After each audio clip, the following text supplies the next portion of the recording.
So, kamusta po mga ka-Streetwise? Ako po si Takero Miyamoto at welcome po sa aking munting channel. So, ito mga kababayan, no? At siguro alam naman po natin yung nangyari kagabi, di ba? Na meron pong nangyari na peace rally. Okay? Peace rally na puro kasinungalingan, panlalait, pang-aalipusta, at kasinungalingan. Peace rally na, pagkatapos, prayer rally pa. So, ang nakakatawa lang kasi dito mga kababayan, no? Ang isa po sa pinaglalaban ng hakbang ng maisog, 'di ba, ay defend the flag. 'Di ba? Defend the flag daw sabi nila Pero kapag pinanood mo naman yung mga tumayong speaker, pinaglalaban naman nila, 'di ba, watawat naman ng China. Tingnan niyo, 'di ba? O tingnan niyo. O si Baste, pro-China. O si Vic Rodriguez, pro-China. Si Harry Roque, pro-China. Si Duterte, pro-China. So, dapat, ang gawin ninyo, palitan ninyo yung flag. Di ba? Dapat hindi po watawat ng Pilipinas yung nakalagay dyan. Dapat po, bandila po ng China. Medyo ironic lang talaga para sa akin na ang sinasabi ninyo, defend the flag, pagkatapos, watawat naman ng China yung pinaglalaban ninyo. So, peace rally, well, eventually, apparently, peace rally naman yung nangyari. Pero hindi pa rin talaga nawawala yung pagsisinungaling, 'di ba, panlalait, 'di ba? Tsaka pang-aalipusta. Hindi pa rin talaga nawala, tsaka pambibintang. So apparently peace kasi hindi nagmura si Digong at kaya nga po nalulungkot yung mga DDS 'Di ba kasi inaasahan po kasi nila si Digong magmumura. Yun nga lang hindi masyado. Medyo lang Kumbaga kung i-rate po natin ng 1 to 10 siguro nasa 1. Ang inaasahan kasi ng mga DDS yung magmumura po si Digong. Pero by the way, alam na po natin yan, di ba? So ito kasi, kapag binabanggit ko nga po kasi na hindi po nabigyan ng permit si Hakbang ng Maisog sa Bulacan at saka sa Leyte, may mga nako-comment pa rin po sa Team Replace na fake news daw po ako. Hindi daw po totoo yon. Actually, totoo talaga yon. Sino ba source ko? Siyempre, hindi po tayo magsasalita nang wala tayong source. At yung source po natin, hindi po natin tinatago kasi nga po, naka-public naman yan. So sabi nga po dito, ito malinaw naman to di ba? Post ito ni Jay Sonsa. Ang sabi ni Jay Sonsa, I received this message last night, Mang Jay. Magandang araw po, naka-schedule na po tayo sa April sa Bulacan. Naka-schedule na raw. Kaya lang, hindi po tayo binigyan ng permit ng Malolos LGU. Naghahanap pa tayo ng ibang lugar diya sa Bulacan. So, syempre, alam naman po natin na ang usap-usapan po dito na ay yung hindi nagbigay ng permit si Dan Fernando. So kaya nga ang sinasabi ko nga mga kababayan, yung hakbang ng maisog po na nangyari po sa Davao del Norte, naniniwala po ako na last resort na po nila yan. Kasi po baluarte din po nila yan. So diyan po natin makikita na hindi na rin po talaga ganon katindi yung suporta sa mga Duterte ng mga LGU po natin. So hanggang dyan na lang talaga sila, Davao del Norte, tapos Cebu. So maganda ang gawin ninyo, total wala naman na kayong ibang maikutan, balik ulit kayong Davao City. Kasi reject actually, 'di ba you get the point mga kababayan, 'di ba? Nagsimula yung hakbang ng maisog sa Davao City and then sa Cebu.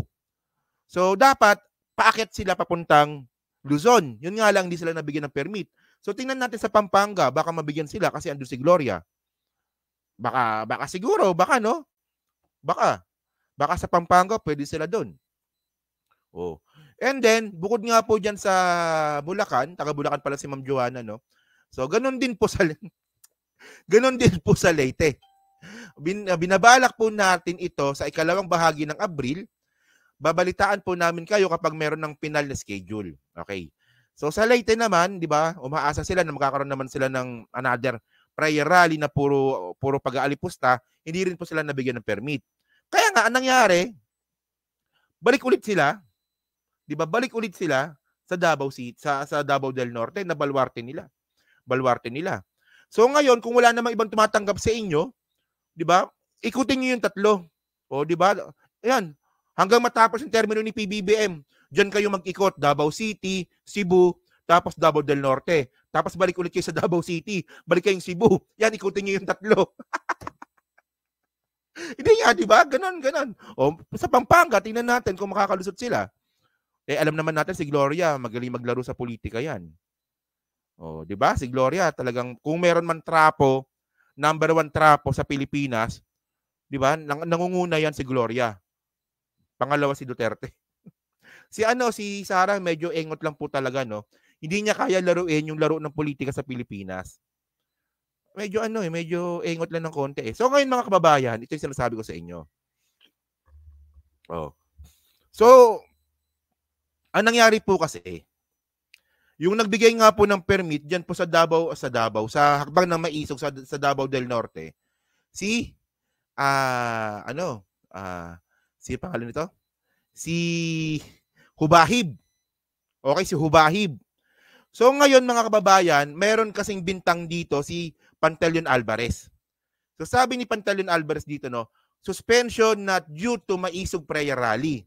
So ngayon, ang sinasabi kasi nila, kaya daw po sinuspinde itong si Hubahib, si Governor Hubahib, kasi nga daw po, meron daw po itong kanalaman sa pagbigay niya nga daw po ng permit sa hakbang ng Maisog. At alam naman po natin na si Governor Hubahib, siya po ay miyembro po ng PDP Laban. So kaya nakapagbigay ng permit. 'Di ba? 6K nga lang. 6K nga lang, Papa Cho. So ngayon ang bintang ngayon ni Alvarez ito. Basahin lang to natin. Sabi dito, Davao del Norte Vice Governor Uy replies to former House Speaker Alvarez says rally will be pushed through with Hubahib sitting as governor or not. Okay? So Davao del Norte, Pantaleon Alvarez yan, at saka ito yung vice governor. So siya po yung pumalit kay Hubahib sa loob po ng 60 days. So ang sabi ni Uy, Davao del Norte Vice Mayor Di Carlo Uy, denied the allegation that the suspension of Governor Edwin Hubahib was due to the Mausog prayer rally to be staged in the province on Sunday, April 14. But 14, 15 yan, di ba? Mali pa yung balita, no? So ngayon mga kababayan kasi, ito po kasi yung bintang po ngayon ng mga DDS. Malabang nakita nyo po ito sa mga ibang mga DDS na ito daw po ay martial law. Ito daw po ay hudyat ng martial law. Kasi daw po, sinuspindi daw po si Hubahib. Medyo naingotan lang po talaga ako, no? Di ba? Medyo naingotan lang ako ng konti doon. Kasi po, yung kaso po kasi ni Hubahib, 2022 pa po yan. Di ba? 2022 pa po yung kaso po ni Hubahib. Actually, na-content na po natin yan. So, mga kababayan po kasi, kapag kayo po ay may kaso, kunwari kayo po isang government official at may kaso, at meron po kayong access sa mga ebidensya at sa mga tauhan at sa mga posibleng maggamit sa kaso nyo, suspension po talaga yung mangyayari nun. Suspension po talaga yung mangyayari nun. Kasi nga mga kababayan, ito yung dapat ninyo dinidibang. Actually, may mga DDS ako nakikita na medyo utak ipis dyan. So, imbis na mambintang kayo, meron po kasi tayong ebidensya dito na nangyari na po talaga noong 2023 yung panggagamit nga po ni Hubahib ng kanyang resources para sa kanyang political gains. So una mga kababayan, ito basahin lang po natin to, no. Ito nabalita ito noong 2023, 11 months ago, di ba? Okay, groups hit local exec for using government resources to stage rally supporting private firm. Si Hubahib po ito mga kababayan. Yung sinasabi ninyo na walang due process, yung hindi naman pagsipa, no? Yung pagsuspende nga po kay Hubahib, ito nga po yung pinakamalaking ginawa nga pong pagkakamali ni Hubahib. Kasi po, ito lang, no? Basahin lang po natin para mas maganda, no? So sabi dito, okay, the group's coalition against privatization of electric cooperatives CAPEX and the National Center of Electric Cooperative Consumers NSECO said in the Labor Day rally on May 1 that Davao del Norte Governor Edwin Hubahib used government-issued vehicles in the rally on April 4 supporting House Bills 5077, 6740 and 7047 that would allow, di ba, DLPC to expand in area covered by the Nordeco franchise. So ngayon mga kababayan po kasi, meron po kasing ngayong kaguluhan, hindi naman kaguluhan, meron po kasing conflict ngayon dyan po sa Davao del Norte na ang gusto po kasi ni PBBM is palitan yung electric company po dyan po sa Davao del Norte. I think Aboitiz po ata, no? yung plano ata nila na ipalit nga po diyan. So ayaw po yun ni Hubahib. So ang ginawa nga po ni Hubahib, yung mga tauhan niya po sa Kapitolyo, pinagrally niya.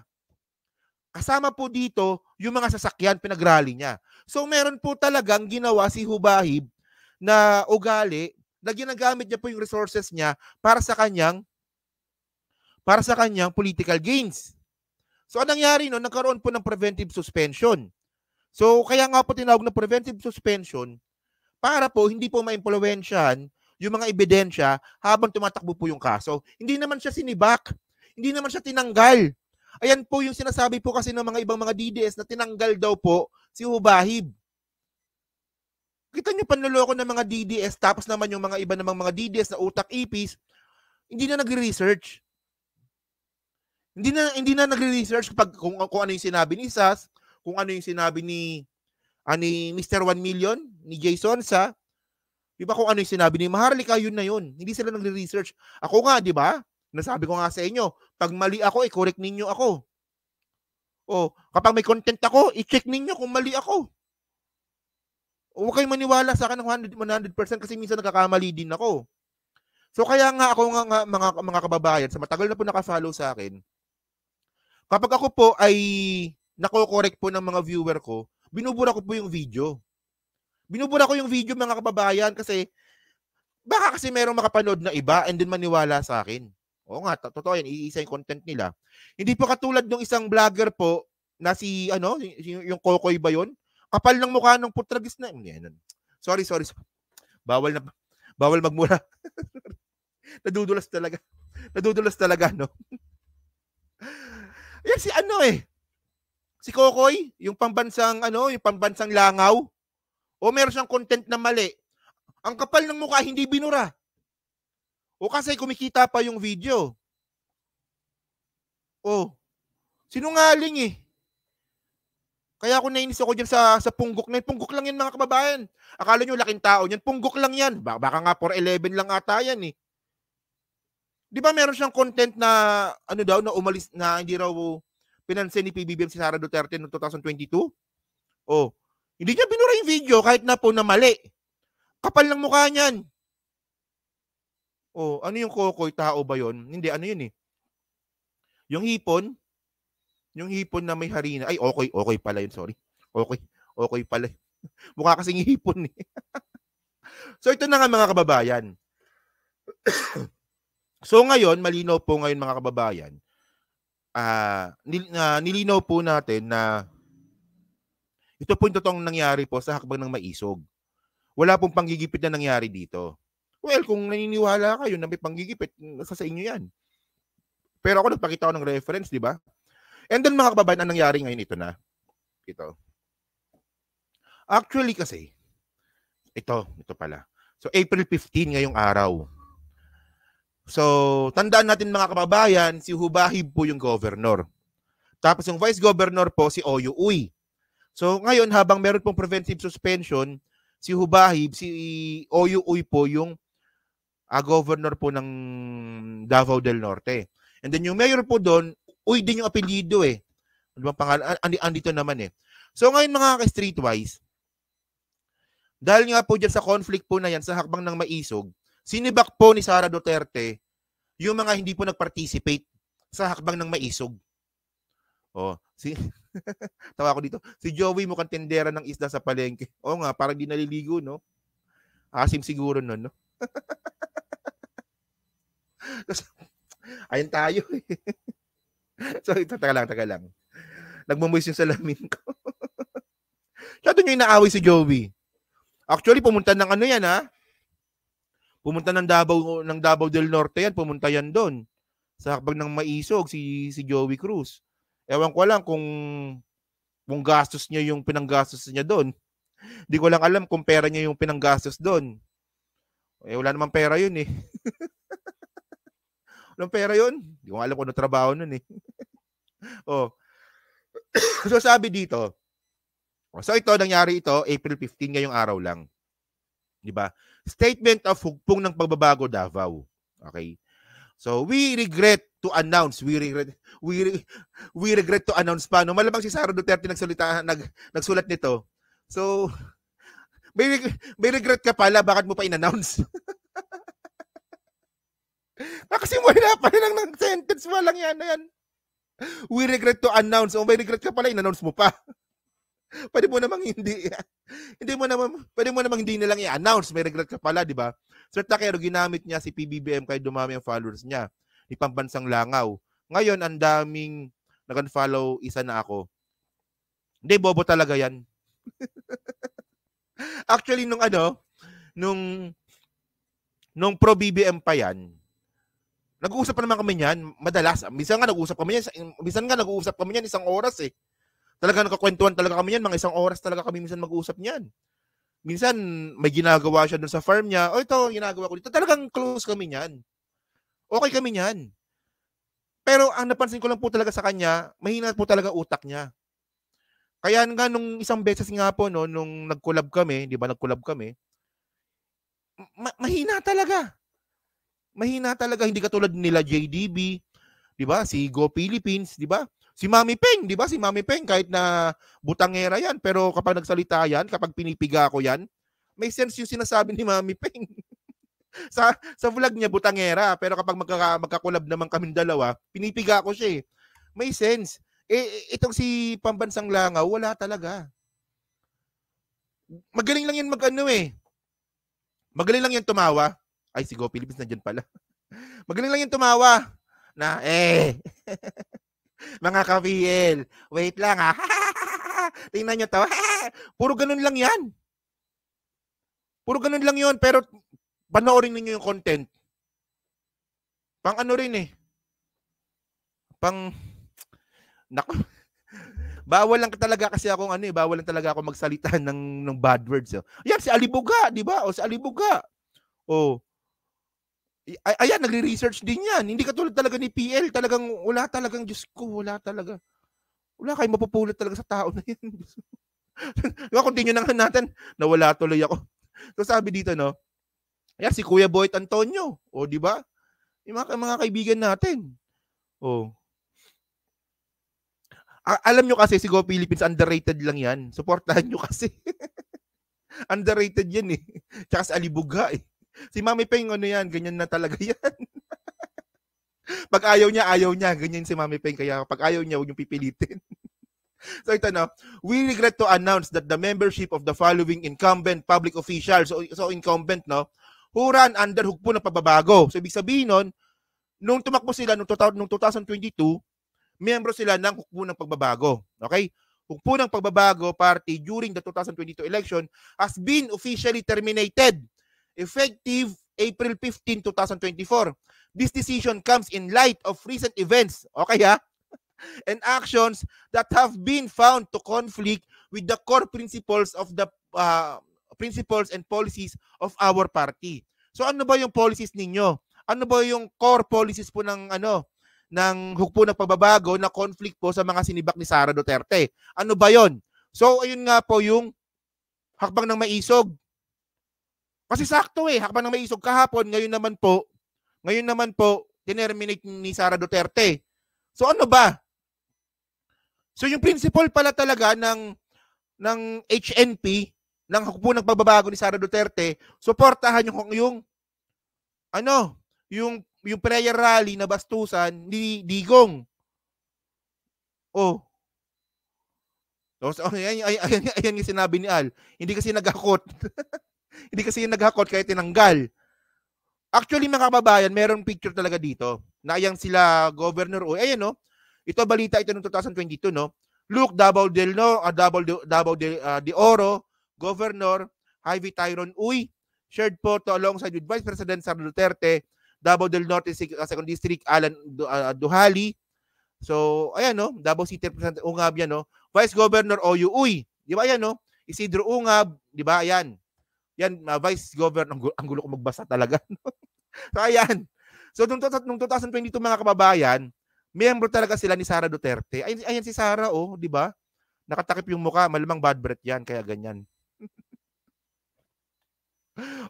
So ngayon, kapartido po talaga. Kapartido po talaga ni ni Sara Duterte yung mga yan sa hugpo. So tinanggal nila kasi nga, sabi nga ni Al, hindi nga daw po naghakot. Ang plano kasi nila 100,000 yung attendees, pero yung umattend 6,000 lang. So sinisi yung Governor Uy. So ito mga kababayan, no? Nakakapagtaka lang, no? Sobrang immature talaga ni Sara Duterte, no? So sabi dito, no? So ito na pinangalanan niya na.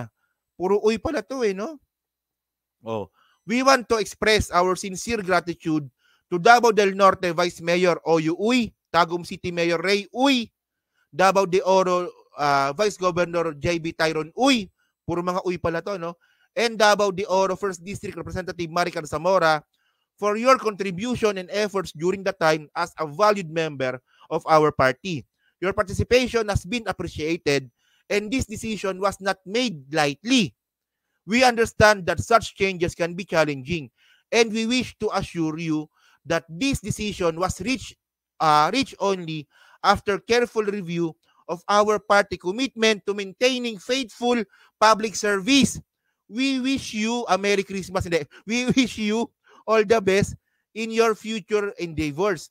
So mga kababayan, ginamit na naman nila dito yung maintaining faithful public service. So public service ba talaga yung naging problema o yung hindi nila pag-participate sa hakbang ng maisog? Ano ba? Public service ba talaga yung problema? Conflict ba talaga sa public service? Sa prinsipyo ng hukbo ng pababago kaya nyo sinibak or dahil nga po sa pagkontra nila sa hakbang ng maisog. So ngayon mga kababayan, malinaw talaga dito na si Governor Hubahib talaga yung nagbigay po ng permit.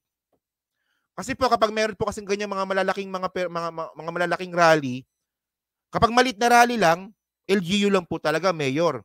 Pero pag ganyan po kasing malaking rally, pumapasok na po dito yung permit po ng governor. So kaya nga po, hindi po nabigyan ng permit yung sa Bulacan noon kasi nga po, hinarangan ni Dan Fernando. Ayun po ang lumalabas noon. So ngayon mga ka-streetwise, hindi nyo man lang pinatagal. Di ba pwede nyo naman sibakin next month para hindi halata. Pwede nyo naman sibakin sa eleksyon next year para hindi halata. So ngayon mga kababayan, lumalabas po talaga yung intention dito. Kasi kahapon lang po yung rally, ngayon nyo rin sinibak.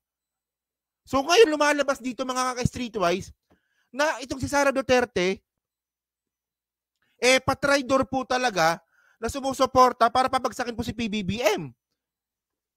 Kasi, ano ba yung sinisigaw sa hakbang ng maisog? Bongbong Marcos adik, bangag. Di ba? Ayan. Ayan sinisigaw dun eh. Si Bongbong Marcos, incompetent. Kailangan bumaba. Kapag pumalit, sinong papalit? Si Sara Duterte.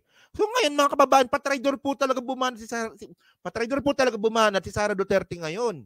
Hindi nga lang ngayon, dati pa nga eh. Dito po natin makikita mga kay-streetwise na may mga DDS po, mga utak-ipis na nako-comment dyan. O di ba? Ang ganda-ganda ng explanation natin dito. May mga ebidensya po tayo dito. Pero may mga DDS pa rin po talaga na nagko-comment dyan na utak-ipis. Na naghahanap po ng 20 pesos na bigas na wala naman silang mapakitang ebidensya na mayroong pinangako. Ulit-ulitin ko mga kababayan. Diyan sa mga naghahanap po ng 20 pesos na bigas. Sagot ko na po yung bigas ninyo. Sa loob po ng 4 na taon. Sagot ko na. Pero ipakita nyo muna sa akin yung ebidensya ninyo na nangako po si PBBM ng 20 pesos na bigas. So pag may napakita kayo sa akin, sagot ko na yung bigas ninyo. Isang kaban kada buwan. Sagot ko na. Ayan ang sinasabi ko sa inyo eh. Dapat kung meron kayong paniniwalaan, dapat meron kayong mga ebidensya or mga reference. Ano yung sinisigaw doon sa hakbang ng maisog? Diba nagkakantahan pa yung mga Palmolive girls doon, diba? Na na 20 kag bigas diin na. Diba? Parang ganoon ata. Mga Palmolive girls, diba? Parang parang alam niyo yung naghalo yung asim tsaka bango, parang ganoon yung itsura. Parang ganoon. Napanood ko kahapon eh, yung mga Palmolive girls kumakanta ng tungkol sa bigas. Parang naghalo yung asim tsaka bango. Parang ganun yung nakita ko. Pero yun. So ngayon mga kababayan, malinaw dito. Di ba malinaw dito na si Sara Duterte po talaga ay patraidor bumanat. Kasi sino ba dito yung Sino ba yung sisipa dito sa mga sa mga uy na to? Sino bang sisipa diyan? Hindi yung chairwoman. Di ba? Sabi ko nga medyo engot talaga si Sara Duterte, hindi nag-iisip eh. Pwede niya namang sibakin next month. Pwede naman next year. Sa election mismo. Ngayon, nahalata ngayon natin tuloy na talagang bumabanat po talaga si Sara Duterte na patalikod. Oh, flex mo nga, di namin makita. Gusto nyo makita yung Palmolive girls? Huwag na, ngayon ko lang pumasok sa utak ko. Hindi ko napaghandaan. So ngayon mga kababayan, no? So ito. Next tayo. Okay. So, ito yung sinasabi ko sa inyo. Sara Duterte back as HNP chair a week after resigning. So ito po yung ebidensya natin mga kababayan na si Sara Duterte pa rin po talaga yung chairwoman po ng Hukbo ng Pagbabago. Kasi ang nangyari po noong 2021, nag-file po siya bilang vice president and then nag-resign sa Hukbo ng Pagbabago.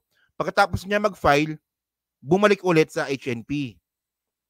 For whatever reason, hindi ko alam kung anong reason niya doon. Pero hindi ko alam, trip niya yan eh. So, yan. So ngayon mga kababayan, Sara All, sunugin ko kaya yung binigay sa akin ni Sara. Andyan pa yun eh. Yung binigay sa akin ni Sara Duterte na na ganyang sweatshirt at t-shirt. Sunugin ko kaya, no? So yun mga kababayan, so kayo po, ano pong masabi nyo nga po dito sa halata masyado na pagsuporta nga po ni Sara Duterte, halata na patago, no? Halata na patago na pagsuporta nga po ni Sara Duterte dito po sa hugpo sa hakbang ng maisog. So kayo ba, naniniwala ba kayo na itong ginawa ni Sara Duterte ay isa itong senyales na si Sara Duterte po talaga ay bumabanat po talaga ng palihim? Na ang akala naman nila, ang lakas-lakas pa ng political capital nila, no? Akala nila, ang lakas-lakas pa ng political capital nila, sinusukan na nga sila. Ang dami na nga PDP laban ang lumipat sa partido po ni PBBM na ganoon po talaga yung sistema natin. Di ba? Tapos ngayon, konti na nga lang kayo, sinibak nyo pa. Di ba? Ipunas mo na lang yung binigay niya. O nga, no? Kasi si Nino Barsaga kasi, meron siyang statwa ni Digong. Ang ginawa niya, binasag niya. Panoorin niyo yun. Hanapin niyo yun. Nakakatawa yun eh. Okay? So yun mga kababayan. So kayo po, ano pong masabi niyo nga po dito. And then po sa 1,500 po na nanonood. So hindi pa po nakakapag-like, palike na lang po ng video po na to.